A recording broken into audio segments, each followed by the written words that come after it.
lo único que nosotros no vamos a perder en esta tierra es algo que no hemos alcanzado, que no hemos descubierto, ni que se nos ha sido otorgado. Pero la salvación, como ya hemos aprendido, es un regalo que Dios nos ha otorgado gratuitamente.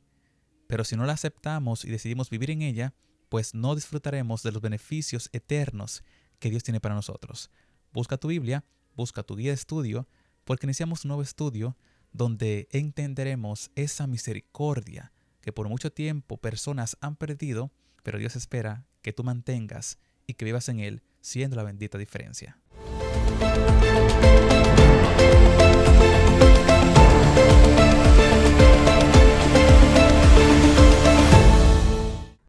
Hoy vamos a tener un estudio muy interesante.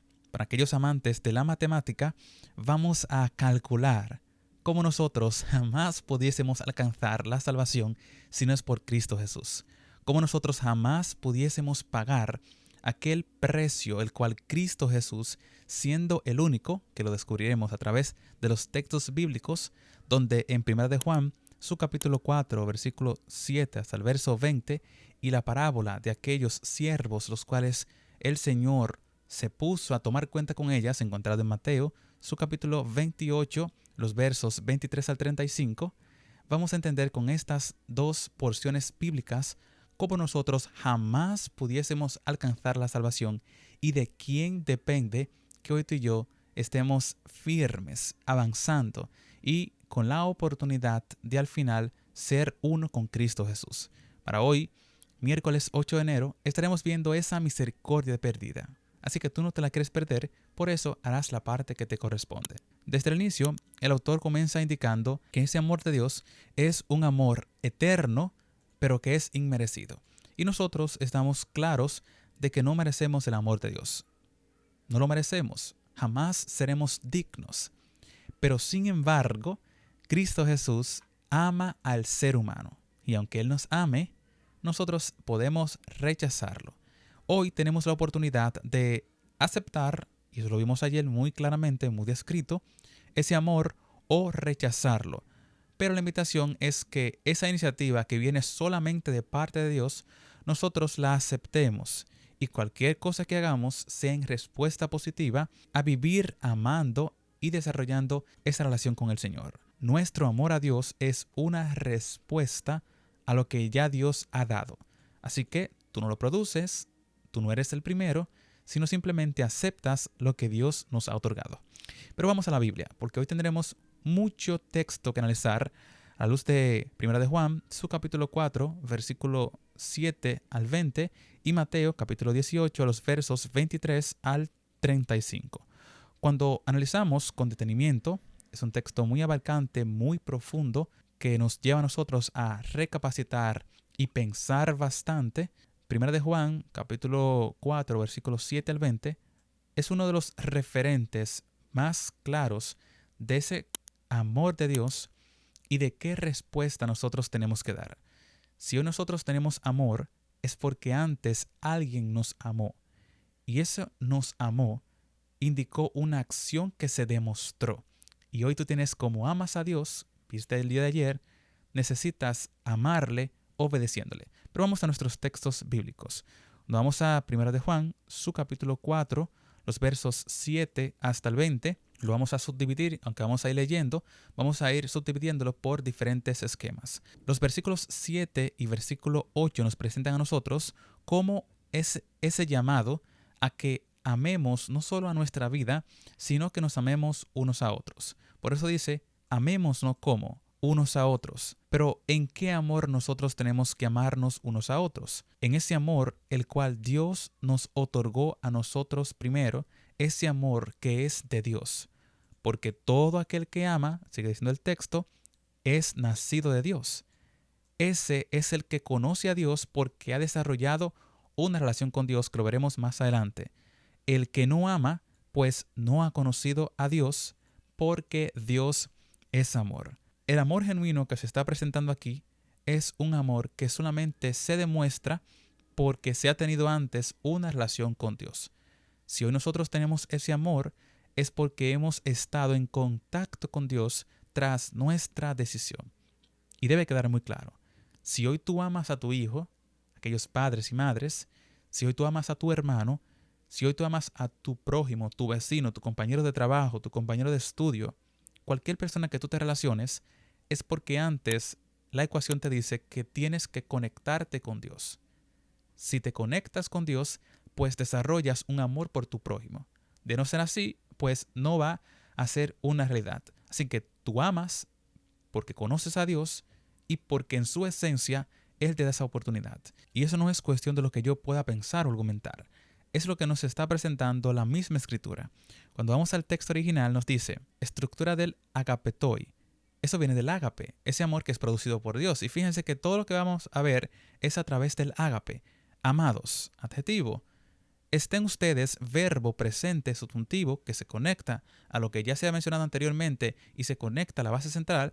Estén ustedes amando a su prójimo y su prójimo que les ame a ustedes, porque eso que ustedes van a expresar, ese amor, fíjense, ese amor, fíjense la palabra enviado, amor, procede, viene, se adquiere, tiene su esencia en Dios. El que nos ama a nosotros es Dios. El que produce el amor es Dios. El que nos da la oportunidad de tomar la decisión de amar es Dios. Y si hoy tú amas a tu prójimo es porque has conocido a Dios. Y si de no ser así, pues no vas a amar de forma correcta.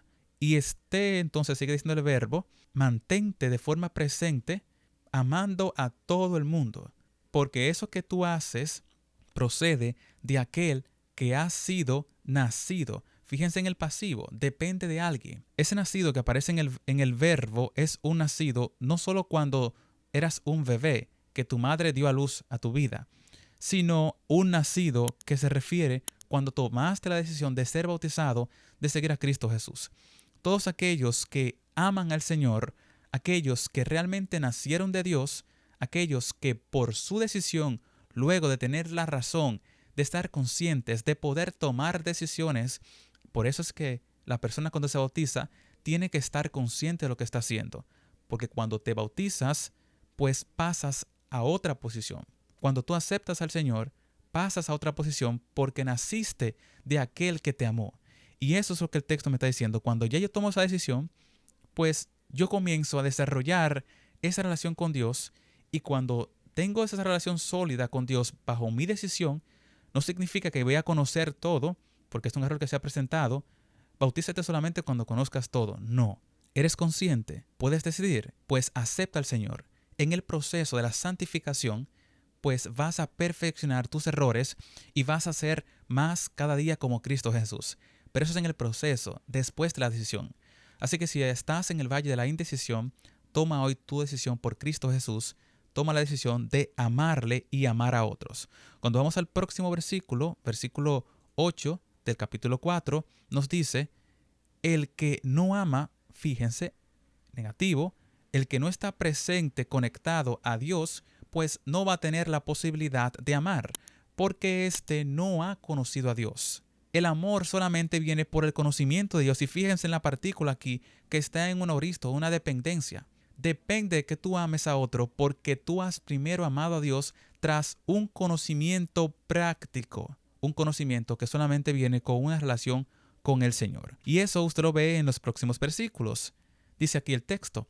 En esto fue manifestado el amor de Dios. Presenta el texto. Ese amor en que Dios por nosotros, amándonos a nosotros, envía a su Hijo. Nadie mata a Jesús, sino que Él mismo se entrega porque fue enviado por amor a nosotros. Y ese unigénito, que se refiere a Cristo Jesús, se envía, fíjense como dice aquí, fue enviado como emisario, como aquel que era el único que podía darnos ese perdón para que nosotros pudiésemos en el mundo vivir conectado a través de Él. Si hoy tú amas y vives es por Cristo Jesús. Y leemos este último versículo. Y en esto entonces es que está siendo el amor.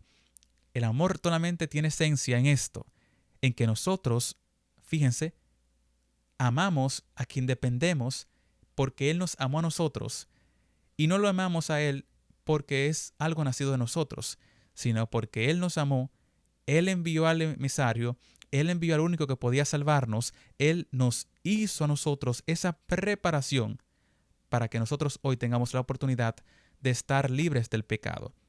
Y es lo que nosotros tenemos que entender el día de hoy.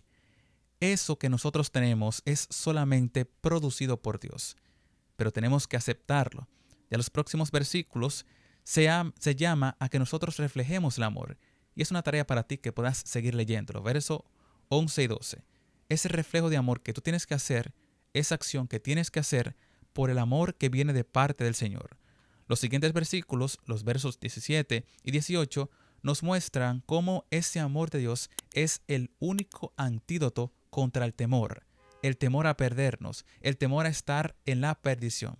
Y ya finalmente, los últimos dos versículos, versículos 19 y 20, nos muestran a nosotros cuál es ese mandato que nosotros tenemos que tener y amar a nuestro prójimo. Fíjense, versículo 19. Nosotros estamos amando, nosotros podemos amar porque Él mismo nos amó a nosotros primero. Verso 20 terminamos. Si alguna vez alguien dice, yo estoy amando a Dios, y éste a su hermano lo está odiando, fíjense la combinación de los verbos. Ok, yo amo a Dios. Eso que presenta el versículo. Yo amo a Dios, pero a mi hermano lo estoy odiando. Aquí el texto me dice, usted es un mentiroso. Nadie puede amar a Dios, tener una conexión con Dios y odiar a la criatura que nace de Dios. Y voy a repetir eso. Nadie puede amar a Dios, estar con Dios, permanecer en Dios y odiar, menospreciar, denigrar, matar el alma de aquel al cual Dios también ha creado. La única forma de nosotros permanecer en Dios, no rechazar ese regalo que Dios nos ha otorgado, es nosotros mantenernos amando a Dios y amando a nuestro prójimo. Pero eso no se produce de nosotros, se produce con una relación con Dios. Este que está siendo mentiroso, diciendo que ama a Dios y no ama a su prójimo, porque el que no está amando, fíjense el verbo, no se mantiene amando al hermano, a quien ha visto, a quien tiene una relación con él, un contacto con él, jamás podrá amar a Dios, porque éste va a ser incapaz de estar amando a quien no puede ver. Es imposible que tengas más claridad que en el día de hoy. No hay forma de, al conectarte con la Biblia, no entender de que Dios te ama, de que Dios espera que tú demuestres ese amor en una relación con Él, pero que lo demuestres con tus acciones también, amando a tu prójimo. Hoy es el momento de restaurar cualquier relación que se ha roto. Es el momento de amar, así como Dios te ha enseñado a amar. Porque nosotros vemos como en el texto, desde los versículos 25 en adelante, luego del preludio en los primeros dos versículos, cómo este siervo debe bastante al rey. Y el rey entonces muestra misericordia porque el rey le ama. El rey espera que como él le demostró misericordia, pues éste siga mostrando misericordia con sus diferentes siervos, que siga mostrando misericordia con su prójimo. Pero ¿cuál es la actitud de aquel que ha sido perdonado? Aquel que jamás hubiese podido pagar aquella deuda que tenía. El autor de la lección nos ha sintetizado todo, colocando diferentes sumas matemáticas para aquellos que les gusta entender a través de la ciencia. Cuando vamos a lo que el autor nos presenta, vemos que la parábola se hace una indicación que este jornalero tenía que pagar al rey unos 10,000 talentos. Un talento equivalía a 6,000 denarios, pero un trabajador promedio podía llevar 6,000 días de trabajo para ganar un talento. 6,000 días de trabajo era necesario para ganar un talento, y un talento equivalía a 6,000 denarios. Fíjense cómo va la matemática conectando a que era muy difícil, era imposible de que éste pudiese pagar. Para ganar los 10,000 talentos, tenía que trabajar 200 años. Y me gustaría que ustedes ahora me expliquen o me indiquen qué persona normalmente en esta tierra puede durar 200 años en la actualidad. 200 años. Porque desde el Génesis, después de la maldad, el Señor dice que solamente 120 años será la edad de la humanidad. 200 años. Tirando un dato hipotético, utilizando la matemática, es imposible. Y eso es lo que la parábola nos está presentando. Si a usted le gusta la ciencia, le fue demostrado científicamente cómo era imposible a través de la parábola que este que había recibido el perdón pagase. Pero lo curioso es qué tanto se le había perdonado, y como vemos más adelante, los versículos, desde el versículo 31 al 34, cómo este rey le reclama, porque en los versos 28 al 30, este que había sido perdonado tenía un siervo que simplemente le debía 100 denarios y este mandó a encarcelarlo. Por eso en los versículos siguientes, 31 al 34, el rey se indigna al ver cómo al que tanto se le había perdonado había maltratado a su hermano por una deuda mínima. Y esto es un ejemplo muy práctico a lo que el Señor espera que nosotros entendamos el día de hoy. Aquel que más se le perdona, más agradecido tiene que estar. Y nosotros se nos ha perdonado todo. Dios nos ha perdonado del pecado, donde nosotros simplemente tenemos que aceptar su amor, vivir con humildad dependiendo de Él, amándole por una relación práctica y amando a nuestro prójimo. Hoy la invitación es a que restaure la relación que por alguna razón se ha roto, a que ames a tu hermano, a que ames de verdad, a que ames por una conversión que tienes con el Señor, a que ames y seas la bendita diferencia. Hoy el Señor ha hablado a tu corazón y confiamos de que has entendido y que lo aplicarás conforme a la voluntad de Cristo Jesús y a tu decisión. Mañana nos veremos en nuestra próxima lección. Has recibido gratis, así que da gratis. Dios te bendiga y ella te espera.